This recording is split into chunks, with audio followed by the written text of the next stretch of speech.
Hello friend, आप लोग कैसे हैं? सभी गुड मॉर्निंग। दोस्त क्या है, कोई भी लक्ष्य क्या बड़ा नहीं है, बस उसे पाने का एक जुनून होना चाहिए। अर्थात आप लोग क्या सिलेबस के अकॉर्डिंग उस सिलेबस को निकालिए, हर एक पॉइंट पे अर्थात अंडरलाइन करिए, उस पे हर एक पॉइंट पे अच्छी तरह से एनालिसिस करिए। आपको एक दिन सफलता जरूर मिलेगी। दोस्त जो पेपर हो रहा है ग्रुप डी का है, तो इस टाइप का जो आपका सिलेबस दिया गया है, लघुत्तम 100% तक और क्या महत्तम 100%। यहाँ से एक सवाल क्या है, निश्चित रूप से देखने को मिलता है। देखिए, एक सवाल दिया गया है, ये पूछा गया सीजीएल 2013 में, और क्षण पूछा गया है 10 में और 17 में, और एसएससी क्या है, ये 10+2 लेवल पूछा गया है, और सीपीओ में पूछा गया है। तो दोस्त क्या है, इस टाइप के देखने क्वेश्चन आपको मिल सकता है, या हूबहू क्वेश्चन यह आपको देखने को मिल सकता है। दोस्त क्या कहा है, दो संख्याओं का मौसा दिया गया है 16 और उसका लस दिया है 160 है। कहा यदि एक संख्या 32 हो तो दूसरी संख्या ज्ञात कीजिए। देखिए, इस सवाल को बिना लगाए ही आप आंसर देख के लिख सकते हैं। देखिए कैसे लिखेंगे, बस आपको फार्मूला आपको याद रखना होगा। फार्मूला क्या होता है दोस्त, हम लोग लिखते हैं पहली संख्या दूसरी संख्या बराबर लिखेंगे लस इंटू मस। बस यह याद है। देखिए, तो देखिए कितना आसान तरीके से क्या करेंगे। देखिए, लस की वैल्यू दी गई 160 है, और यहाँ पर क्या है, मस की वैल्यू दी गई है, यहाँ पर मुझे 16 दिया है। इसका मतलब इन दोनों को गुणा होगा। एक गुणा करने को दोस्त जैसे गुणा करेंगे, देखिए लास्ट में एक जीरो मिल रहा है, और हमारी संख्या दी गई है 32 है। अर्थात दो संख्याओं का गुणा भी करने पर क्या ये क्या जीरो मिलना चाहिए, तभी ये लेफ्ट हैंड साइड और राइट हैंड साइड बराबर होगा। तो आंसर वही सही होगा ये जो मुझे जीरो दे। देखिए क्या देगा ये, देखिए अगर 32 लेंगे, अगर यहाँ मल्टी इसका अंतिम अंक लीजिएगा मात्र। देखिए 8 दूनी 16, मुझे क्या मिला, 6 मिलना। लेकिन मुझे क्या चाहिए था दोस्त, इन दोनों का मल्टीप्लाई किया गया होगा, लास्ट में जीरो आ रहा है। तो आंसर इसका मतलब क्या, पहली संख्या और दूसरी संख्याओं का गुणा करने में जो वैल्यू मिलेगी वही लघुत्तम की और महत्तम संपर्क गुणा करने से मिलनी चाहिए कि नहीं। तो यहाँ पर इन दोनों को गुणा किया गया, तो दोस्त मुझे मिला है 16 इंटू 160। तो हम लोग गुणा करेंगे, लास्ट में मुझे मिलेगा जीरो। तो दोस्त मुझे 32 दिया गया है, 32 में और कोई भी इन ऑप्शन यही दिया गया, इसमें से कोई एक सही होगा ना। तो कौन सी संख्या गुणा करने में मुझे जीरो मिलेगा, अगर ये गुणा करेंगे यहाँ हो जाएगा 8 दूनी 16, लास्ट में 6 मिल रहा है, तो ये आंसर नहीं होगा। ये इसको काट दीजिएगा। तो यहाँ पर ये देखिए, ये आंसर देगा ये, क्योंकि मुझे क्या है जीरो चाहिए था, ये जीरो दे देगा ये। लेकिन दोस्त ये देखिए 6 दूनी 12 आएगा, अंतिम अंक 2 मिलेगा, लेकिन दोस्त मुझे चाहिए था जीरो, अर्थात ये भी सही नहीं होगा ये। अगर ये करेंगे 2 दूनी 4 होगा ये, तो मुझे क्या मिलना चाहिए था, जीरो मिलना चाहिए था। तो ऑप्शन नंबर बी सही है। तो ऐसे कर सकते हैं दोस्त, या फार्मूले में रखेंगे तब भी आंसर आ जाएगा। लेकिन दोस्त क्या है, कंपटीशन इतना टफ हो गया है, आप कितनी जल्दी वहाँ पर सॉल्व कर सकते हैं, कितनी जल्दी क्या आपका माउस क्या उस पर जो ऑप्शन दिए गए उस पर क्लिक कर सकते हैं और आगे बढ़ जाएंगे। दोस्तों देखिए, अगर मान लीजिए आपको, अगर मान लीजिए यहाँ पर नहीं समझ में आया, तो आपको देखिए वैल्यू रखनी पड़ेगी। फर्स्ट वैल्यू क्या दी गई है, इसका फर्स्ट क्या है, फर्स्ट संख्या, इसका 32 दिया गया है, और कहा दूसरी संख्या दिया गया है, सेकंड को सेकंड ही रहने दीजिए। लस की वैल्यू क्या दी गई दोस्त, 160 दिया गया है, और मस की वैल्यू दी गई है, दिया गया 16। अब क्या करना पड़ेगा, आपको कटाना पड़ेगा, लेकिन फिर भी आपको समय देना पड़ेगा दोस्त। यहाँ पर क्या होगा, 16 गुना क्या करेंगे 32, इसको घटाएंगे क्या आएगा 80। तो मीन्स क्या, सेकंड बराबर क्या हो गया 80 हुए। तो मुझे ऑप्शन नंबर क्या मिल गया, ऑप्शन नंबर बी मिला है। एक बेहतरीन सवाल और लेते हैं, उस पर हम डिस्कस करते हैं। देखिए दोस्तों, एक बेहतरीन सवाल और कहा, यदि ए अपान बी बराबर 2 दिया गया है अपान 3 और बी बाई सी बराबर 4/5 कहा हो, तो ए प्लस बी अपान बी प्लस सी का मान ज्ञात कीजिए। ये एसएससी सीजीएल 2010 में पूछा गया था, एमटीएस 2011 में पूछा गया है। दोस्त देखिए करना क्या होगा दोस्त, मुझे ए और बी और सी का मान निकालना है दोस्त। अगर दोस्त, अगर ए बी सी का मान अगर मुझे अगर ज्ञात हो जाए, तो यहाँ पर वैल्यू रख देंगे तो आंसर मिल जाएगा। देखिए यहाँ पर एक का मान ठीक है, एक ही मान है, लेकिन दोस्त यहाँ बी क्या है, एक 3 दिखाई दिया है, यहाँ बी क्या दिखाई दिया है, यहाँ पर आप लोग कहेंगे 4 दिखाई दिया, और सी का भी मान क्या है 5 दिखाई, अर्थात दो जगह बी दिख रहा है। अगर उन दोनों का हम बराबर कर दें, अर्थात उन दोनों का एलसीएम ले लें, तो क्या ए का भी मान 1 हो जाएगा, बी का भी मान 1 हो जाएगा, सी का मान 1 हो जाएगा। वो उसमें उठा के रखेंगे, मेरा आंसर आएगा। देखिए कैसे यहाँ पर बी का मान दोस्त यहाँ 3 दिया गया है दोस्त, वही बी का मान दिया है 4। अगर देखिए 3 और 4 का आप लोग लघुत्तम कितना कहेंगे, आप लोग कहेंगे 12 होगा ये।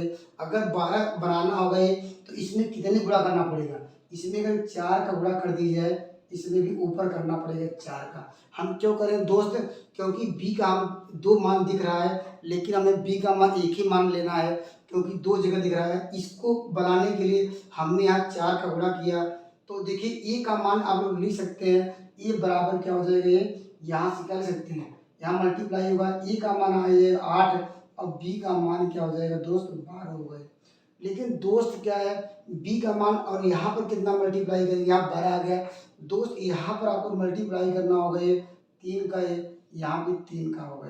तो बी का मान भी यहाँ 12 मिल जाएगा, तो यहाँ भी 12 मान, तो बी का मान एक ही मान लेना है दोस्त। तो सी का मान दोस्त यहाँ पर क्या मिल जाएगा, आपको मिल जाएगा यहाँ पर 15। अब सवाल में क्या कह रहा है और वहाँ उठा के वैल्यू रखिए, ए प्लस बी, अर्थात इन दोनों को जोड़िए, यही कह रहा है यहाँ पर। ए प्लस बी को जोड़ेंगे दोस्त, क्या आ जाएगा 20 आ जाएगा ये। और दोस्त यहाँ पर क्या है, बी प्लस सी को जोड़िए, तो क्या है, इसको जोड़ लीजिए तो 27 आ जाएगा ये। तो इस सवाल का आंसर नंबर कौन सा हुआ है, ऑप्शन नंबर ए सही है। तो या ये ऐसे भी कर सकते थे, या अनुपात के रूप में लिखिए, या ऐसे कर लीजिएगा, ये संबंध है बी, यहाँ इसका अनुपात बी संबंध है सी। तो इन सब में लिखने पर क्या है, अब यहाँ इसकी वैल्यू रखते हैं, यहाँ पर 2 3 फिर 3, इसका तब भी आप बराबर करते हैं, लेकिन सवाल आपको दिया रहेगा यहीं पर बराबर करिए डायरेक्टली। तो ये खूबसूरत सवाल और लेते हैं, उस पर हम डिस्कस। देखिए दोस्तों, एक बेहतरीन सवाल और ये भी बहुत इंपॉर्टेंट क्वेश्चन है। ऐसे क्वेश्चन आपको देखने को मिल सकता है, यह किसी कम्पिटिटिव एग्जाम में, एसएससी सीजीएल में और अदर कम्पिटिटिव एग्जाम में पूछे गए हैं। ये कह रहा है त्रिभुज की भुजाएं 3 संबंधित 4 संबंधित 6 के अनुपात में, तो आपको बताना होगा त्रिभुज क्या होगा। हमने देखिए अभी इसके पहले वाले वीडियो में डिस्कस किया था दोस्त, अगर 2 भुजाओं के वर्गों का योग, अर्थात 2 भुजा मान लीजिए 3 भुजाएं ए बी सी है ना, अगर दोस्त क्या है 2 भुजाओं के वर्गों का योग तीसरी भुजा के बराबर हो जाता है। आप लोग समझ जाइएगा, ये ए स्क्वायर प्लस बी स्क्वायर बराबर सी स्क्वायर, अर्थात दोनों भुजाएं थी उसका वर्ग कर दिए हैं, वर्ग करने पर तीसरी भुजा के वर्ग के बराबर होता है दोस्त। आप लोग कहेंगे ये समकोण त्रिभुज होगा, ये क्या होगा समकोण त्रिभुज, ये होगा समकोण त्रिभुज। अगर दोस्त क्या है 2 भुजाओं के वर्गों का योग, अगर फिर वर्ग करते हैं ए स्क्वायर प्लस बी स्क्वायर, अगर ये वैल्यू बड़ी हो जाए सी स्क्वायर आ जाए, अर्थात इन दोनों को वर्ग करने पर यह सी स्क्वायर होगा, अर्थात इसका वर्ग करिए इसका वर्ग करिए, इसके बराबर ये बड़ी वैल्यू आ जाए, तो कहेंगे दोस्त क्या होगा, ये अधिक कोण होगा, ये अधिक कोण होगा ये। अगर दोस्त क्या है ए स्क्वायर प्लस बी स्क्वायर यहाँ ग्रेटर देन यहाँ पर सी स्क्वायर है, तो आप लोग कहेंगे न्यून कोण होगा ये। इतना आप लोग समझ गए होंगे।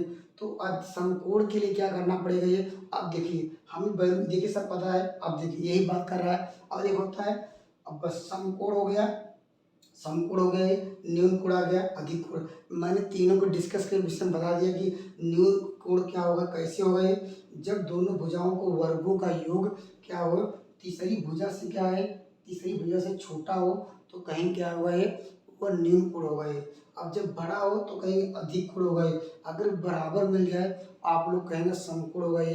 तो दोस्त देखिए इस सवाल में क्या करेंगे, 3 का वर्ग करेंगे दोस्त, पहले वर्ग ही करना पड़ेगा क्योंकि वर्ग करके जोड़ना पड़ेगा। या वर्ग करिए दोस्त, क्या हो जाएगा 3 त्रिका 9 हो जाएगा ये, 4 चौक 16 हो जाएगा ये। अब देखिए यहाँ इसको जोड़े क्या आएगा दोस्त, अब बराबर कर लीजिए, यहाँ पर बराबर या पहले ये कर दीजिए इसका, अब बराबर इसको जोड़ लीजिए, क्या आएगा ये 34 आएगा। देखिए हमने इसका वर्ग कर दिया 9, इसका 16 और 16 और क्या हो जाएगा ये 16 9, यहाँ पर 25 आएगा ये 35 आएगा 35। अब 35 देखिए 35 और फिर उसके इसका वर्ग करिए, तो इसका क्या वर्ग करेंगे, कितना है 6 का वर्ग 36। देखिए बड़ा किधर दिखा रहा है, 36 बड़ा है, अर्थात कंडीशन देखिए ये फॉलो कर रहा है नहीं। देखिए क्यों कैसे कर रहा है, देखिए इसका वर्ग करेंगे 9 आएगा, दोस्त बी का वर्ग करेंगे क्या आएगा 16 आएगा, 16 9 इसको आप लोग जोड़ेंगे आए कितना आएगा ये 35 आया। 35 देखिए इसका वर्ग करेंगे 36 है, अर्थात ये अभी फार्मूला लिखा है ये अधिक गुण होता है। अगर दोस्त क्या है अगर उल्टा आ जाता है मीन्स ऐसे मान लीजिए 36 यहाँ आ जाता है और क्या है 35 यहाँ आता है, तब दोस्त क्या होता है न्यून गुण होता है। अगर दोनों भुजों का वर्गों का योग अगर मान लीजिए ये 35 आ गया ये भी 35 आ जाता है तब कहते क्या है समकोण हो। तो इस सवाल का आंसर नंबर क्या है सी सही है। तो आप लोग यह बेसिक फार्मूला याद रख लिए गए, अगर दो भुजाओं के वर्गों का योग तीसरी भुजा के वर्ग के बराबर होता है, दो तो वो समकोण होता है। अगर अधिक हुआ है अर्थात इन दोनों का ये अगर क्या अधिक हुआ है तो कहेंगे न्यून कोण हुआ है, अगर क्या हुआ ये कंडीशन फॉलो किया तो कहेंगे अधिक कोण हुआ है। ये खूबसूरत सवाल और लेते हैं।